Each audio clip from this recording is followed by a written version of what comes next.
देखिए, जो छात्र 2024 और आरओ को काफ़ी लंबे समय से या पहले समय से टारगेट कर रहे हैं, वो जैसे चल रहे हैं बिल्कुल वैसे ही चले। जिस सोर्स से वो पढ़ रहे हैं उसी सोर्स से पढ़े। अभी लास्ट टाइम अपने आप में कुछ भी परिवर्तन लाने की आवश्यकता नहीं है।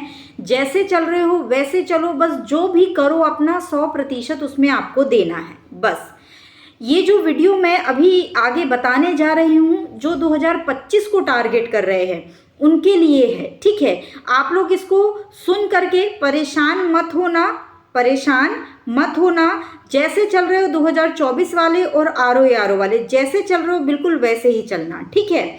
तो आप लोग इस वीडियो को देख के परेशान नहीं होना है। ये वीडियो मैं 2025 वालों के लिए बना रही हूँ जिन्होंने तैयारी शुरू की है या जो ज़ीरो से तैयारी करना चाहते हैं, जो पहले से करते भी रहे हैं या ज़ीरो से तैयारी करना चाहते हैं, ठीक है, उनके लिए है। अब इस वीडियो में है क्या, तो देखो 2025 तक का जो आप देखेंगे, 2025 का जो एग्ज़ाम है उस 25 के एग्ज़ाम में अभी काफ़ी समय है आपके पास। तो आप बैठे बैठे यूं ही अपने समय को वेस्ट मत करो, ठीक है। जो नए हैं, तैयारी में पहली बार आए हैं और जो पहले से कर रहे हैं, उन दोनों के लिए, ये दोनों के लिए ही बात है कि आप बैठे बैठे अपने समय को वेस्ट मत करें। आपके पास बहुत अच्छा समय है। इस समय का सदुपयोग करते हुए आप सर्वप्रथम एनसीईआरटी को उठा सकते हैं। बहुत महंगी नहीं आती है, एनसीईआरटी सस्ती आती है, पतली पतली होती है। मार्केट में जाइए, नई पुरानी एनसीईआरटी उठा लीजिएगा। अगर पुरानी नहीं मिल रही है तो उसके लिए परेशान होने की आवश्यकता नहीं है। आप नई ही एनसीईआरटी का अध्ययन कर सकते हैं। किन किन सब्जेक्ट की आपको मुख्य तौर पर एनसीईआरटी पढ़नी चाहिए, तो आप एक इतिहास की जरूर पढ़े, आप पॉलिटी की जरूर पढ़े, आप इकोनॉमी की जरूर पढ़े और आप भूगोल की जरूर पढ़े। ये चार जो आपके कोर सब्जेक्ट है, इन चार कोर सब्जेक्ट की एनसीईआरटी आप अवश्य ही पढ़े। हिस्ट्री, पॉलिटी, ज्योग्राफी और इकोनॉमी, इन चार सब्जेक्ट की अगर एनसीईआरटी आपने पचा ली तो आपका बेस इतना मजबूत हो जाएगा जिसकी आपने कल्पना भी नहीं की होगी। और एक काम और कर सकते हो आप इस एनसीईआरटी को पढ़ने के साथ साथ, देखो पुरानी मिल रही है तो पुरानी को भी ऐड कर लो। इकोनॉमी की पुरानी नहीं पढ़ना है, सिर्फ नई पढ़ना है, ठीक है।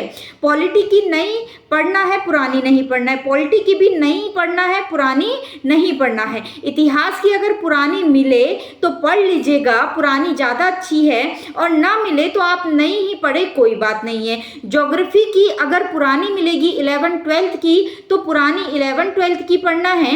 इसके अलावा ज्योग्राफी की नई एनसीईआरटी भी आपको पढ़नी पड़ेगी, ठीक है। तो ज्योग्राफी की नई और पुरानी दोनों एनसीईआरटीज आपको पढ़नी है। तो ध्यान रखना, ज्योग्राफी की नई और पुरानी दोनों, पॉलिटी की सिर्फ नई, इकोनॉमी की सिर्फ नई, और इतिहास की अगर आपको पुरानी मिल रही है तो पुरानी ले लीजिएगा, नहीं तो आप नई एनसीईआरटी भी पढ़ सकते हो। तो उसमें भी देखा जाए तो नई और पुरानी दोनों एनसीईआरटी आपको पढ़नी है, ठीक है।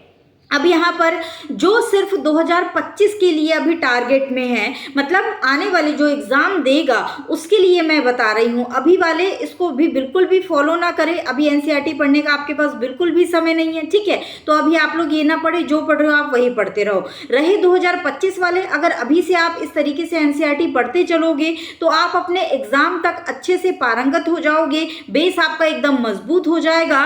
कई मैक्सिमम 70% जो कॉन्सेप्ट है आपके क्या हो जाएंगे, क्लियर हो जाएंगे।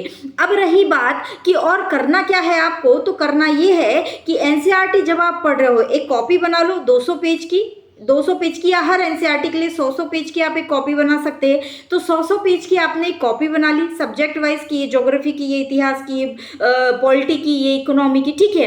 अब जब आप एनसीईआरटी पढ़ रहे हो तो उसमें कई चीज़ें, कई कॉन्सेप्ट या कई आपको कारण देगा और आपको एक सेंटेंस देगा और उसका कारण बताएगा कि ये चीज़ ऐसी है तो इसका कारण क्या है। तो ये आपके कथन कारण में यहाँ से क्वेश्चन उठ जाते हैं सीधे सीधे। कई बार एनसीईआरटी की लाइन टू लाइन उठ जाती है, तो जहां पर आपको कोई घटना बताई और उस घटना का कारण बताया गया, या कहीं पर आपको कोई चीज बताई गई और उसका कारण बताया गया, तो वो क्या होता है, आपका एक तरीके का कॉन्सेप्ट होता है और कई बार फैक्ट भी होता है। तो वो क्या हो जाता है, कई बार कथन कारणों में चीजें आपसे पूछ ली जाती है। तो इस तरीके से आप जो 100 पेज की कॉपी बनाएंगे उसमें क्या करते चले, इन जो महत्वपूर्ण चीजें हैं, पढ़ते पढ़ते अपने आप लगने लगेगा, उसको क्या करते चले, नोट करते चले। हाँ, एक चीज याद रखना कि एक बार एनसीईआरटी को ऐसे ही जैसे आप कोई मैगजीन पढ़ रहे हो, कोई कॉमिक्स पढ़ रहे हो, उस तरीके से एक बार पहली बार में उसको नॉर्मली रीड करना है। पहली बार में आपको नोट्स नहीं बनाने हैं, ठीक है। तो अभी सिर्फ जा करके पहले एनसीईआरटी लाओ, एनसीईआरटी को पहले रीड करो। जब रीड करके हो जाए अच्छा सा, 1-1.5-2 महीना में इत्मीनान से करना है, अच्छे से करना है, ठीक है।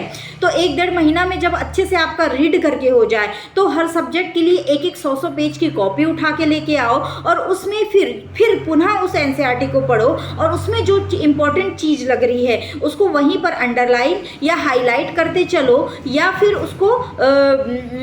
उसको ब्रैकेट में सेपरेट करते हुए क्या करते चलो, कॉपी में नोट्स बनाते चलो। तो इससे आपके पास एनसीईआरटी का शॉर्ट फॉर्म उपलब्ध हो जाएगा। और लास्ट एग्जाम के समय जब एनसीईआरटी इतना डिटेल में पढ़ने का समय नहीं होता है तो जो आपने शॉर्ट नोट्स बनाए हैं उसी को आप मैक्सिमम या मल्टीपल टाइम क्या कर सकते हो, रिवीजन कर सकते हो। इससे एनसीईआरटी आपकी एकदम तैयार हो जाएगी, ठीक है। तो ये तरीका आप अपनाएं। तो ये शुरुआत है।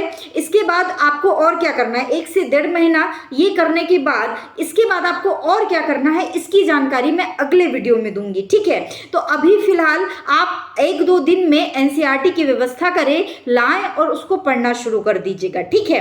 कौन कौन सी कैसे क्या करना है ये सारा मैं कुछ बता चुकी हूँ, तो उस हिसाब से आप एनसीईआरटी को लेकर के आओ और पढ़ना शुरू करो, ठीक है। और जो बार बार बोल रही हूँ, जो 2024 का एग्जाम दे रहे हैं और जो आरओ दे रहे हैं वो लोग अभी इस चीज को बिल्कुल भी फॉलो ना करें। आप एक बार अपने एग्जाम से फुर्सत हो जाओ, उसके बाद आपका क्या कैसा परिणाम रहता है उसके आधार पर आप अपनी आगे की रणनीति बनाना, ठीक है। तो अभी सिर्फ ये 2025 वाले जो अभी एग्जाम कई लोगों ने फॉर्म भी नहीं भरे थे 2024 का, वो एग्जाम पास था, इस वजह से भी कई लोगों ने फॉर्म नहीं भरे थे। तो अब उनके पास एक ही विकल्प है 2025। तो अगर आपकी मजबूत तैयारी कमजोर है तो उसको मजबूत करने का एक ही तरीका है कि आप सबसे पहले 1-1.5-2 महीने में एनसीईआरटी को कंप्लीट करें, ठीक है। तो ये मौका बार बार नहीं आता है और कहते हैं ना कि मौका, जिंदगी हमें बार बार अवसर देती है और उन अवसरों को पहचानना ही हमारा काम है। अगर पहचान के हमने सही दिशा में मेहनत कर ली, सही दिशा में हमने अच्छे से मजबूती से मेहनत कर ली, मजबूती से याद रखना, तो क्या हो जाएगा, हम सफल हो जाएंगे। नहीं तो ऐसे मौके आते रहेंगे और जाते रहेंगे और कुछ नहीं हो पाएगा। इसलिए समय रहते तैयारी कर लो तो ज़्यादा बेहतर है, ठीक है। तो आज के लिए बस इतना ही है। बाकी जो कुछ पूछना है आप कमेंट के माध्यम से भी पूछ सकते हैं, ठीक है। तो आज के लिए बस इतना ही।